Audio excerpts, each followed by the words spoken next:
Welcome to the Money Metals Midweek Memo, news and commentary relating to sound money, the precious metals markets, and the economy. I'm your host, Mike Maharrey. Thanks for tuning in. Man, I'm still cold. Did you know it got so cold in Tampa Bay over the weekend that they had to warm the ice? Yes, I said warm the ice during the outdoor hockey game between the Tampa Bay Lightning and the Boston Bruins in Tampa. They were worried that the temperature of the ice would drop too low, and that can cause cracking and make the ice actually dangerous. I'm not kidding. This is a thing. And it's not a thing that you think would happen in Florida, but alas. But I have to be honest, it really wasn't that bad from my point of view because, as I told you when I did the show last week, I was in Kentucky just a few days earlier. And up there was about 11 inches of snow on the ground and temperatures got as low as 6 degrees. So 30 degrees, not so bad when you were just in 6 degrees, right? It's about perspective. You get that perspective. It's like, ooh, this 30, it's warm compared to 6, right? Well, a lot of people, I think, need to get their perspective when dealing with big corrections in the gold and silver markets. Now, don't get me wrong, we had one heck of a correction, as you well know. During trading sessions on Friday and Monday, gold shed more than 13%, falling several $100s below $5,000 an ounce. The drop in spot gold price on Friday was the steepest single-day decline since 1983. Meanwhile, silver plunged 34% and briefly traded below $80. So, a huge sell-off. But here's your perspective. Consider this. After the big plunge on Friday, when so many people were declaring the gold and silver bulls were dead, gold was still up 13% since the beginning of the year, and silver was still up 18.7% since the beginning of the year. So that's the perspective, right? I told a friend, it's amazing that we were talking about a panic because gold was just below $5,000 an ounce. 2 years ago, people would call you a nut job if you started suggesting $5,000 gold was imminent. So now that the dust is settled and we've already seen a healthy recovery yesterday. In fact, this morning, we're back above $5,000 an ounce for gold, and silver was trading back above 90. So we seem to have recovered a chunk of that correction. I want to offer some additional thoughts and perspectives on this correction. Maybe it'll help us out as we experience the next correction, which is inevitable. And it will also help provide some context with what's going on right now out there in the marketplace and the economy. But first, as always, I want to thank you for listening to the Midweek Memo podcast. I say it every week. I mean it sincerely. I appreciate you listening to the show. I do realize that there's so much stuff out there vying for your attention, so many shows to listen to. It means a lot to me that you're willing to take a little time out of your day to listen to this show. So thank you very much. And every week I ask this favor. I'm going to continue to ask it because it's a simple thing for you, but it'll really help us out. If you would just go to wherever you listen to the show and give us a review, hopefully a good review. Give us those 5 stars, those thumbs up. Share these episodes with your friends and help us to grow the show. If you would do that, I'd really appreciate it. So, I also want to let you guys know that, you know, you're hearing a lot of talk out there about retailers and gold and silver shops being low on inventory, out of stock. We have plenty of stock here at Money Metal. So if you're looking to buy the dip, this is a great opportunity. We don't have any order limits. We don't have any restrictions on orders. Just do want to let you know that if you call the number 800-800-1865, there may be some delays in getting on the phone with the precious metal specialist, although we have hired over 50 people since Christmas to kind of help deal with this surge of business that we're seeing with gold and silver both so high. But we do have plenty of stock, so don't hesitate, right? Corrections are an opportunity to buy, and we have plenty of inventory. In fact, we have silver right now. We have certain silver products that are below spot price, and you can check that out over at moneymetals.com. Look at our specials, and you'll see exactly what's running. So, with all of that said, let's talk a little bit about the big correction that we recently have. What sparked the sell-off? Well, there were two headlines that kind of sparked and created selling pressure. The first was Donald Trump's announcement that Keven Warsh will succeed Jerome Powell as chairman of the Federal Reserve this spring. Now, everybody seems convinced that Warsh is a hawkish pick, right? He's going to be tougher on inflation than some of the other candidates, and he's going to be less likely to want to cut interest rates. And the markets threw a temper tantrum because they think he might take the easy money punch bowl away. And they might be right, but they probably aren't. So who is this dude? Who is Keven Warsh? Well, he's 55 years old, and he has served on the Federal Reserve before. He was the governor from 2006 to 2011, and he actually was the youngest person ever to be nominated to serve on the central bank board. He was just 35 years old when he was tapped for that position.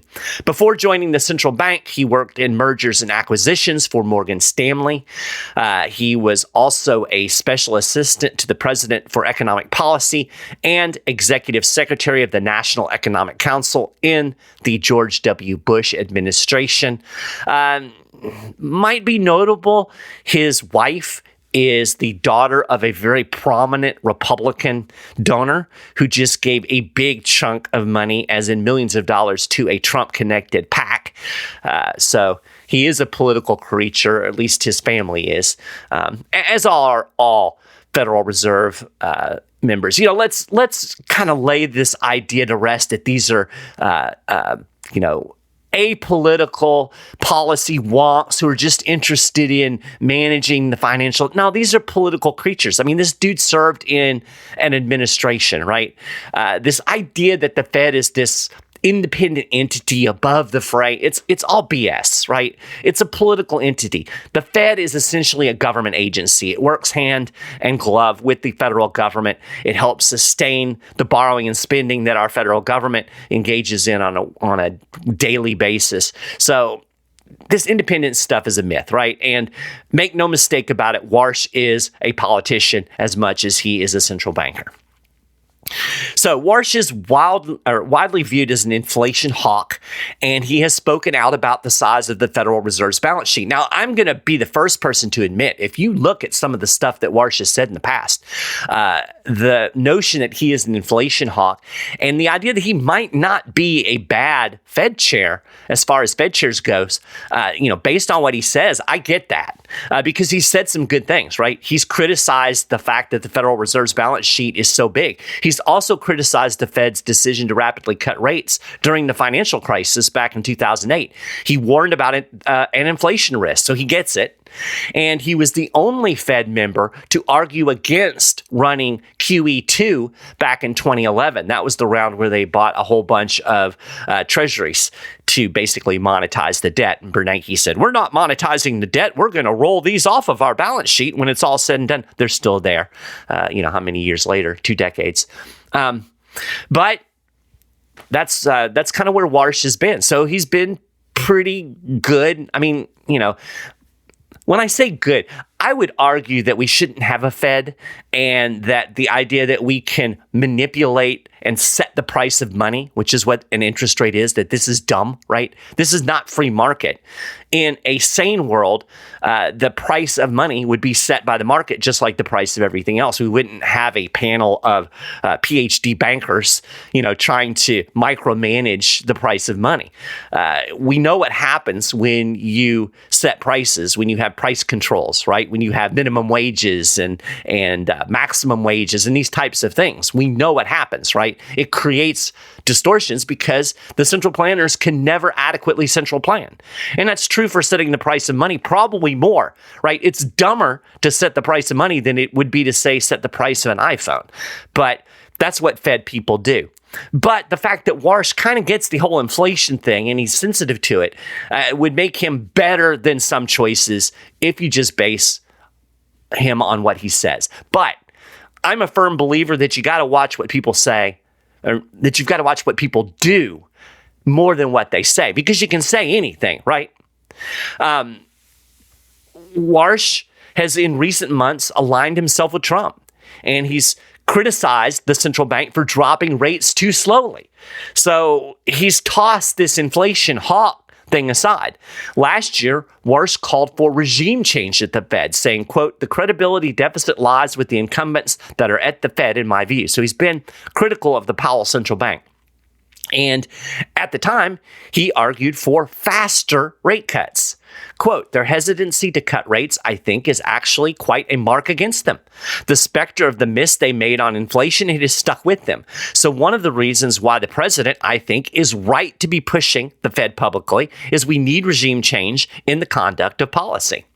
So despite this idea that Warsh is historically an inflation hawk, he's been an inflation dove. I would argue that Powell's been pretty accommodating given the debt black hole, given the inflation risk, to still have cut rates as much as he had, to shrink the balance sheet as much as the Fed has, to relaunch quantitative easing, right? It's not like Powell has been this, "I'm not easing money at all." He's been very accommodating, right? But like I said, Warsh has called for reform at the Fed. So the guy says the right stuff. But you know who else said the right stuff? Alan Greenspan, right? He was considered a sound money guy, loves gold. And yet he was the Fed chair who pushed interest rates down in the 90s to boost economic growth and ended up blowing up the dot-com bubble. So yeah, words are cheap, right? Action based on those words can be a lot tougher, especially in the real world of an economy. Regardless, the Warsh announcement kind of kicked the sell-off off, right? Likely reflecting the view that Warsh won't be quite so prone to cut interest rates. And a higher interest rate environment is considered a headwind for gold, since gold is a non-yielding asset. We've heard this story over and over again. So when you couple that with algorithms set to sell at specific levels and panic selling as the price dropped, it was a recipe for a big correction. The producer price index was the second bit of news that came out later that day, which added fuel to the fire. And you didn't hear as much about it, but I think the markets took notice, right? We've got this guy that's supposed to be an inflation hawk, and now all of a sudden we've got this data point that is screaming more inflation, because that producer price index was much hotter than expected. The PPI climbed 0.5% month on month, so a 0.5% increase in producer prices. The forecast was just for a 0.2% rise. Core PPI surged 0.7%, smashing the 0.2% forecast. So producer prices are generally considered a leading inflation indicator, as companies generally pass at least some of those higher costs on to the consumer. So that means we could see a big jump in consumer prices in the CPI over the next month or two as those prices move their way through the pipeline. And this would further dampen hopes for interest rate cuts, thus creating more headwinds for gold and silver. So those were the news items that kind of sparked this sell-off. And as I've already mentioned, it was undoubtedly exacerbated by the computer algorithms executing stop orders at various levels as the price fell. So what happens is people will set in their computer a certain price level at which time they will automatically sell. So, say gold falls below $5,000 an ounce, you put in a stop loss order. When it hits that price, you automatically sell. It's a way to avoid taking large losses. As more investors sold, the price fell further, incentivizing more selling, and you kind of had this relentless downward spiral. So it kind of, once the selling was sparked, it just kind of went out of control. In fact, Societe Generale, which I think I probably butchered, but it's a bank, and analysts there pointed out that, quote, "These extreme moves tell you this was not fundamentally driven, it was about positioning." And the note went on to explain that it wasn't so much a correction. It said metals prices deleveraged. Quote, "When positioning gets stretched, stops get hit Those stop orders that I just mentioned, margin calls rise, and systemic funds cut risk. Silver's outsized drop is the hallmark of leverage being flushed. The move was exacerbated by profit taking, VAR limits being hit, CTA deleveraging, and the fact that this all happened at month end. When one domino falls, prices accelerate faster than any fundamental feature would justify. So that kind of explains why it was so big, right? And it's also important to note that, stocks were also down in early trading on Friday on the news. The stock market loves its easy money too. So the stock traders weren't happy. In fact, they were selling off stocks on Thursday when rumors of Warsh's appointment began to swirl. So you have to put this into kind of the context. Stocks and precious metals both got a boost in recent months as speculation around Trump's Fed pick circulated through the news cycle. Trump has been highly critical of the current Fed chair, as you know, and his reluctance to drop interest rates as quickly as Trump would like. Most observers assumed Trump would choose a yes man predisposed to easy money. Warsh definitely isn't viewed as that kind of pick, and the choice was something of a surprise. In fact, CNBC commentator Joe Kernan proclaimed he's a hawk. But despite the market perception that Warsh is going to be an inflation hawk and hold rates higher for longer than other potential Fed chairs might have, I'm skeptical for two key reasons. First, Trump picked him. Right? President Trump has been highly critical of Jerome Powell and his unwillingness to cut rates more deeply. The president has certainly had conversations with Warsh, and he's confident that he will conduct monetary policy more to his liking. I can't believe that Trump thought, I'm going to pick this guy who's going to do the exact opposite of what I want him to do. Right? And as I've already mentioned, Warsh has been talking the interest rate cut talk for quite a while, despite his hawkish reputation. It's possible that he's simply saying what he knows Trump wants to hear to get the job. It's also possible that he'll change his tune once he's in the chair. However, given his recent rhetoric and Trump's willingness to give him the chair, it seems likely that Warsh is going to tend to be more accommodating than Powell, at least initially. And as I've already alluded to, Powell's been pretty darn accommodating. It's also important to note that Warsh will be just one voice among 12 voting members of the FOMC, right? He's certainly a key voice in shaping policy. He will provide the leadership and the direction. He'll be the face of the Fed, but one man's hawkishness would not a hawkish Fed make. He's got to deal with these other 12 members, and most of them are going to be more dovish. And then there's the second aspect, and I think this is even more important. The debt black hole demands its easy money, right? That means the central bank will likely be forced to cut more deeply than it even wants to because, again, the debt black hole demands it. It demands a sacrifice of easy money, right? Quite simply, a new Fed chair isn't going to be able to suddenly erase the massive levels of debt in the global economy. Right? I've been arguing for months that the Federal Reserve is caught in a catch-22. It simultaneously needs to raise interest rates to battle persistent inflation. We have an inflation problem. Go look at the money supply. It's going up. That is by definition inflation. It also needs to cut rates because this debt-riddled bubble economy cannot function in a normal interest rate environment. And that's why everybody's clamoring for rate cuts, even though we've had elevated inflation for a couple of years, right? So Warsh might be an inflation hawk, but when the rubber meets the road, I think he's going to do what any central banker would do. He'll almost certainly pick rescuing the economy, propping up the economy, enabling the government borrowing and spending over holding inflation at bay. That's typical Fed playbook. Alan Greenspan, right? I just mentioned Alan Greenspan a few minutes ago. That's exactly what he did.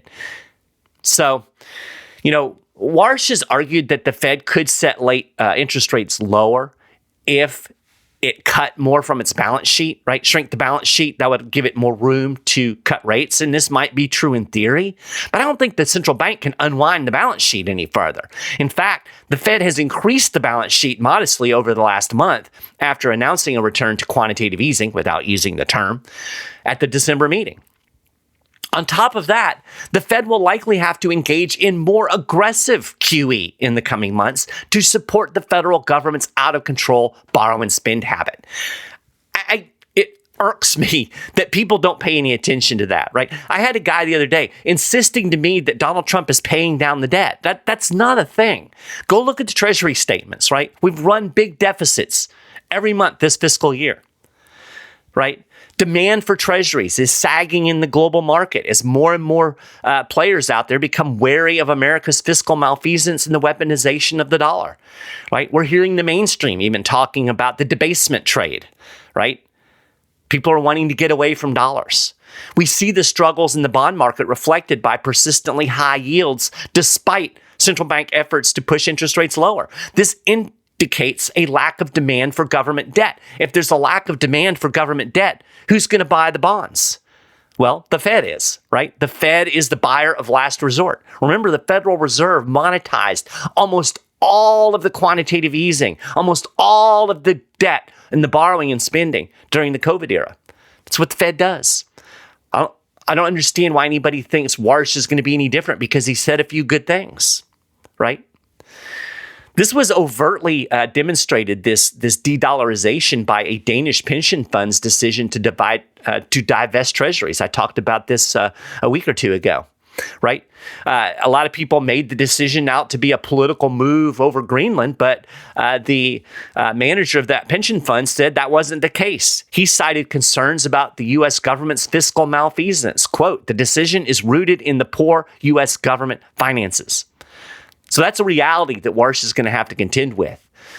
His opinion on inflation and his hawkish reputation cannot change these underlying realities. It can't change the impacts of the debt black hole, and he's going to be forced to deal with them. And finally, I also should add that the economy still hasn't reckoned with the bubbles and the malinvestments created by nearly 2 decades of easy money, right? I've talked about this ad nauseum. We still have not cleansed out the mess that was made after the 2008 financial crisis and moving forward through the Great Recession. We're still due for a bust. And when that happens, all bets are off, as we saw during the pandemic. In fact, I've talked about this ad nauseum. The pandemic bailed the Fed out in 2020. The economy was cracking in late 2018 as the Fed finally attempted to normalize rates like it's doing now after the Great Recession. It was forced to abandon that effort in 2019 like it did recently, and it was already cutting rates and running quantitative easing before COVID reared its ugly head. The pandemic allowed the central bank to slash rates to zero and take QE to infinity, basically. So this kicked the can down the road. That Great Recession financial crisis can, they booted it down the road, giving the easy money addicted economy a surge of its preferred drug and keeping the inevitable crash at bay. But we still have to reckon with that. In fact, we have to reckon with that more, right? Because they piled on during the pandemic.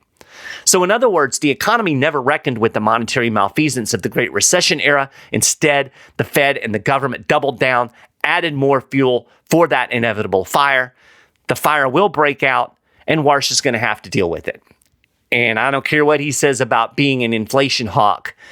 What can they do to deal with it? The only thing the Fed can do is cut rates and print money. That's the tool in its toolbox.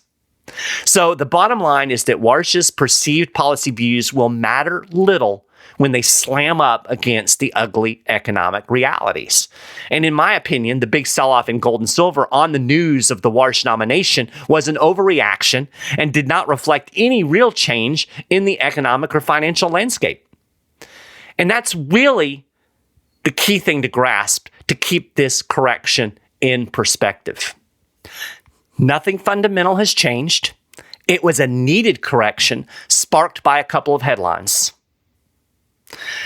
So let me share just a few more random thoughts on the big price swing and, maybe we can keep these things in mind the next time we have a sell-off, because there will be a next time, right?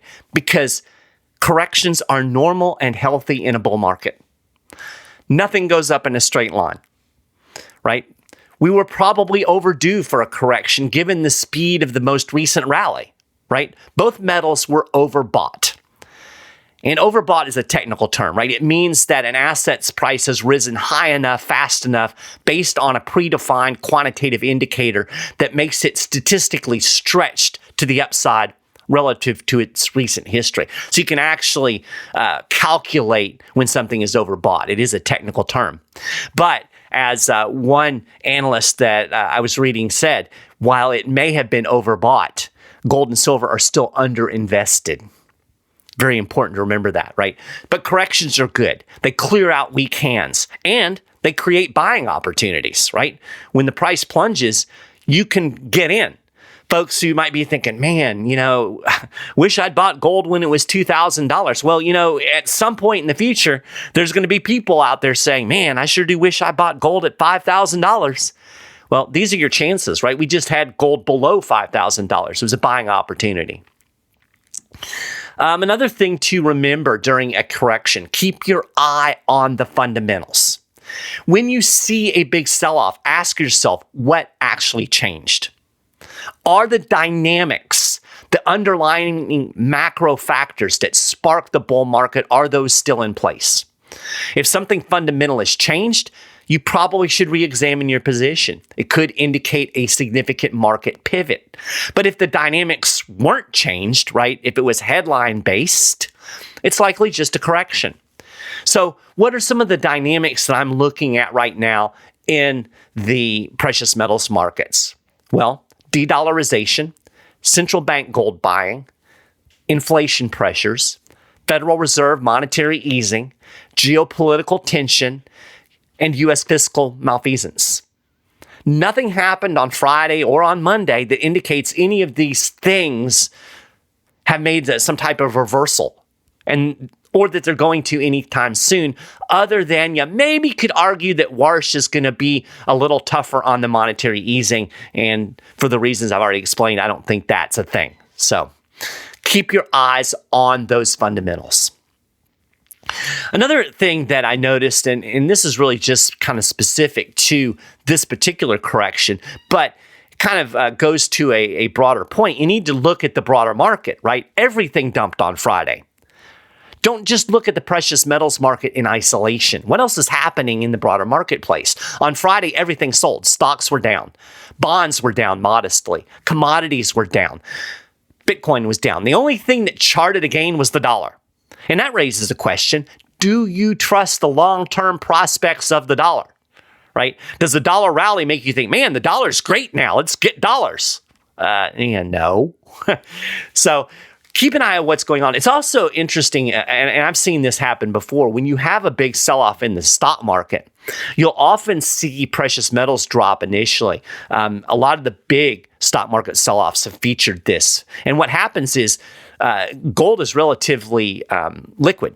So when people need to cover margins and spreads, they'll often liquidate their gold holdings to do that. So there's often connections with other things in the market. Here's a really important thing to remember in any correction. You haven't lost money until you sell. Now, ironically, I had actually calculated my silver gains on Thursday, right? And as some of those gains evaporated on Friday, I caught myself telling my wife, oh my gosh, we're losing money, right? I'm not immune to that emotion. I look at the ticker and see all red and see gold down $300, and I'm like, oh, wow, what's going on? And, because of my job, I have this bit of self-doubt. Was I wrong about this? What did I miss? And it's easy to panic. It's easy to get caught up in emotion. But here's the thing. I didn't lose a dime. I didn't sell. Yes, I did take some paper losses, but given that I bought quite a bit of my silver at $12, I wasn't losing any money, not even on paper, right? This demonstrates how easy it is to get caught up in emotion. Never let emotion drive an investing decision. Maintain perspective. Keep your eye on those fundamentals. Stop and think. Don't panic. Now, this one is probably going to make a couple of people mad because for some reason people get mad when I suggest that maybe it's not all manipulation, right? Whenever gold or silver sell off significantly, people start speculating about market manipulation. Now, oddly, I never hear anybody talking about manipulation when prices rise wildly, right? I mean, think about it. We went from $5,000 to $5,600 in a matter of a few days. I didn't hear anybody saying, oh, they're manipulating the market up. It's always when it goes down. It's like oil prices or gasoline prices, right? Whenever gasoline prices go up, it's always the oil companies are gouging us. But when prices fall, like they never say, oh, look, the oil companies are giving us a gift, or I guess they don't want to gouge us anymore, right? It doesn't make any sense. Here's the reality. Prices swing. Sometimes prices swing wildly, both up and down. Now, hear me. I'm not saying manipulation doesn't happen. I believe it does. We have evidence that it does. I'm simply pointing out that a big price drop doesn't prove they are manipulating the market. They could be, they might not be. So I just want to throw that out there because everything's not manipulation. And if it is, I mean, if they're truly just manipulating the market to whatever they want to do, I'm not sure what the point of even trying to figure that out is, right? I mean, just go on your way and just let it be what it is, right? The fact of the matter is, especially the gold market is huge. It is the largest asset market in the world. Silver is now the second largest asset market in the world by market cap, incidentally. But gold is so big. When you look at the trading volumes for gold, it's massive. It's very difficult for anybody to actually spoof or manipulate the gold market. The silver market is much smaller. And because there is such a discrepancy between paper silver and actual physical silver, there is more potential there to have a big player move the price up or down, at least on a temporary basis. So I'm not saying it doesn't happen. I'm just saying don't always scream manipulation just because the price goes down. Because they could just as easily be manipulating the price up, and that could work to their advantage too. So here's the bottom line. Enough about that. Sell-offs are scary, right? They're unnerving, and they are inevitable. So could the sell-off have been the beginning of the end of the gold and silver bull markets? Certainly, that's a possibility. You've got to entertain that question when you see a big sell-off, but I don't think it is for the reasons that I've been hammering on in this space for months. I think we're in the early stages of a secular bull market in gold and silver. By secular, I mean long running. And conversely, I believe we're in a secular bear market for bonds.